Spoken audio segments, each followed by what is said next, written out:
Breast ಕಡಿಮೆ ಇರೋಂಥವ್ರಿಗೆ ಹೆಚ್ಚಿಗೆ ಮಾಡ್ಕೊಳ್ಳಿಕ್ಕೆ ಮಾಡ್ತಾರೆ, ಅದೇ ಹೆಚ್ಚಿಗಿರೋಂಥವ್ರು ಏನ್ ಮಾಡ್ಬೇಕಾಗುತ್ತೆ? ಬ್ರೆಸ್ಟ್ ಇಂಪ್ಲಾಂಟ್ ಅಲ್ಲದೆ ಫ್ಯಾಟ್ ಟ್ರಾನ್ಸ್ಫರ್ ಅಂತ ಹೇಳ್ತೀವಿ. ಇವಾಗ ಲೈಪೋಸಕ್ಷನ್ ಮಾಡಿ ಫ್ಯಾಟ್ ತೆಗಿತೀವಿ, ಅದನ್ನೇ ಮತ್ತೆ ಸ್ತನಕ್ಕೆ ಹಾಕಿ ಸ್ತನ ಸೈಜ್ ದೊಡ್ಡದು ಮಾಡೋದಕ್ಕೂ ಅದು ಒಂದು ಆಪ್ಷನ್ ಇದೆ. ಸೊ ಬ್ರೆಸ್ಟ್ ಆಗ್ಮೆಂಟೇಷನ್ ಐದರ್ ಥ್ರೂ ಫ್ಯಾಟ್ ಟ್ರಾನ್ಸ್ಫರ್ ಅಥವಾ ಇಂಪ್ಲಾಂಟ್, ಎರಡೂ ಆಪ್ಷನ್ಸ್ ಇದೆ.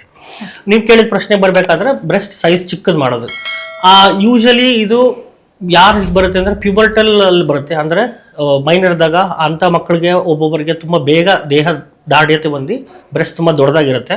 ಇಲ್ಲಾಂದ್ರೆ ಮಕ್ಕಳಾದ್ಮೇಲೆ ತುಂಬಾ ದಪ್ಪ ಸೈಜ್ ಜಾಸ್ತಿ ಆಗ್ಬೋದು. ಯಾವುದೇ ಕಾರಣಕ್ಕಾದ್ರೂ ಅವ್ರಿಗೆ ಏನ್ ಪ್ರಾಬ್ಲಮ್ ಅಂದ್ರೆ, ಒಂದು ಕಾಸ್ಮೆಟಿಕ್ ಸೊಸೈಟಿಲಿ ಓಡಾಡ್ತಾ ಇದಾರೆ, ಜನರು ನೋಡ್ತಾರೆ, ಅಸಹ್ಯ ಅನ್ಸುತ್ತೆ ಅಂತ ಒಂದು. ಎರಡನೇದಾಗಿ ಕತ್ತು ನೋವು ಬರೋದು, ಬೆನ್ನು ನೋವು ಬರೋದು ತುಂಬಾ ಆಗುತ್ತೆ.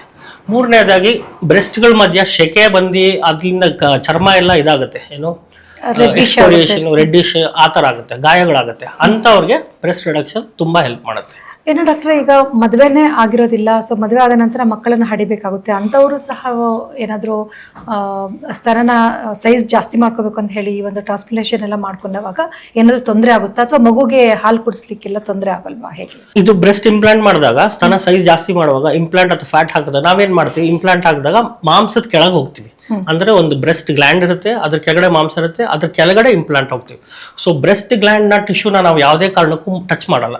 ಸೊ ಅದರಿಂದ ಹಾಲು ಕುಡಿಸೋದಕ್ಕಾಗ್ಲಿ, ನಾಳೆ ದಿನ ಮತ್ತೊಂದು ಮಾಡೋದಕ್ಕಾಗ್ಲಿ ಯಾವುದೇ ತೊಂದರೆ ಇರಲ್ಲ.